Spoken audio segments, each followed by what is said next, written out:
नमस्कार दोस्तों, मैं चित्तरंजन कुमार। स्वागत है आप सबका मेरे इस यूट्यूब चैनल में। दोस्तों, आज मैं बात करने जा रहा हूँ एक ऐसे मुद्दा पर जो हर युवा को जानना बहुत ज़रूरी है। युवा हम सब बेरोज़गार हैं, हाय कैसी ये निकम्मी की सरकार है। कोई सुनता नहीं मेरी फरियाद है, कोई सुनता नहीं मेरी फरियाद है। हम सब पढ़े लिखे युवा घर बैठे लाचार हैं।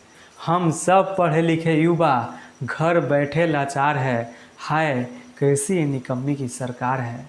जिस पर किया भरोसा और बनवाया सरकार है, वही आज कहता है मेरे देश के युवा साथियों, मेरे देश के नौजवानों, क्यों नहीं कर लेते कोई अपना धंधा और रोजगार है। ऐसी तो निकम्मी और निर्लज्ज हमारी सरकार है। वाह क्या झांसा देकर उठाया है हम सब का फायदा। यही करना था तो क्यों हम सबको इतना पढ़वाया, क्यों हम सबका डिग्री दिलवाया, क्यों हम सबको बीए करवाया, एमए करवाया, क्यों हम सबसे एसएससी और रेलवे का फॉर्म भरवाया, क्यों हमसे लिया 500-500 हज़ार रुपया, क्यों हम सबको दिया झांसा।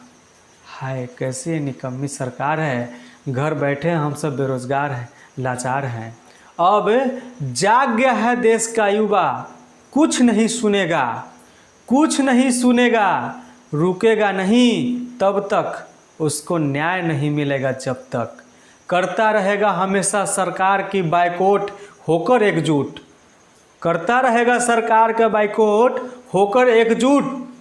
ऐसा ही करेगा हमारा देश का युवा। हाय कैसी ये निकम्मा सरकार है। घर बैठा पढ़ा लिखा युवा बेरोजगार है। दोस्तों, हम सब युवा बेरोजगार बैठे हैं। सबसे पहले तो आप सब जितने भी बेरोजगार हमारे साथी हैं उन सब का मेरा प्रणाम, नमस्कार।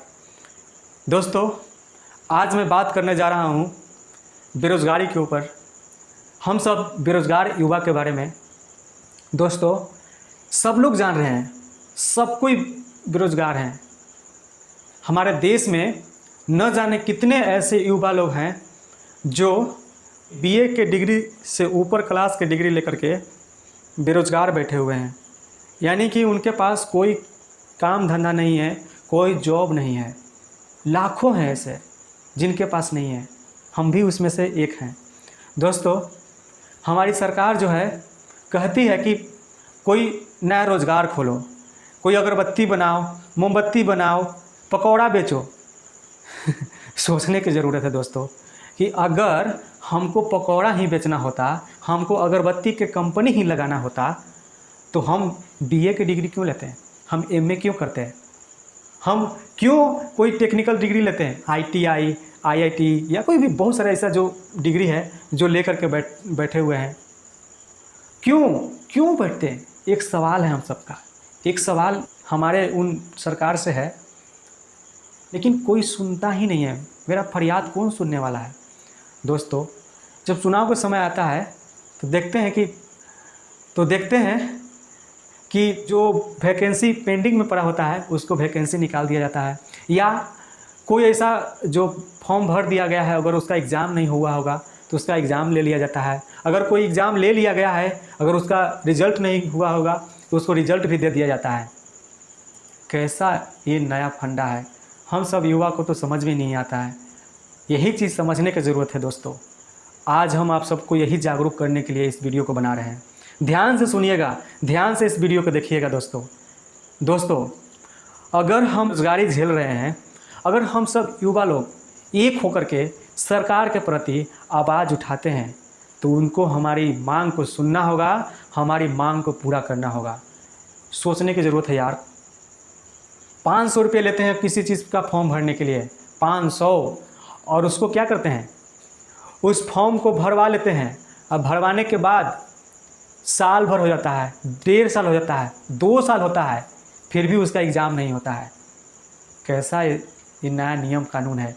दोस्तों, अगर हमारे देश में 1 लाख भी फॉर्म भरा गया तो सोच लीजिए, एक नया 1 लाख से ज़्यादा ही लोग फॉर्म भरते हैं, कोई भी वैकेंसी आता है किसी भी चीज़ का, अगर रेलवे के आ गया या एसएससी के आ गया या कोई भी चीज़ का, 1 लाख से ज़्यादा ही लोग भरते हैं।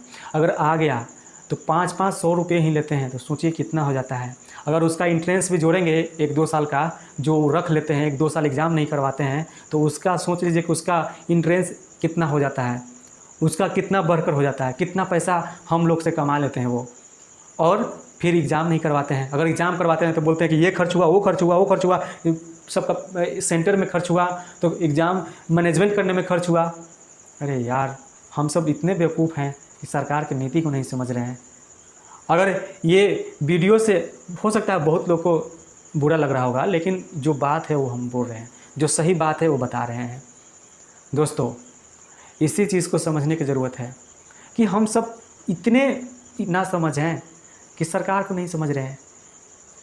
अभी देखिए, चुनाव का समय है हमारे बिहार में चुनाव का भी समय होने वाला है, चुनाव होने को है। अब देखिएगा, इस चुनाव के सीज़न में बहुत सारे ऐसे जो पहले का एग्ज़ाम हुआ होगा, जैसे कि एसएससी का हो गया होगा, या कोई दरोगा का एग्ज़ाम अभी नहीं हुआ, मेंस होने वाला है, उसका मेंस लिया जाएगा।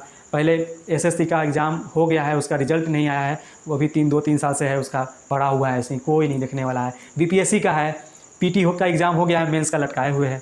सोचिए, अरे यार, क्या हो रहा है ये सब देश में, समझ में नहीं आता है। इसी चीज़ को समझने की ज़रूरत है दोस्तों।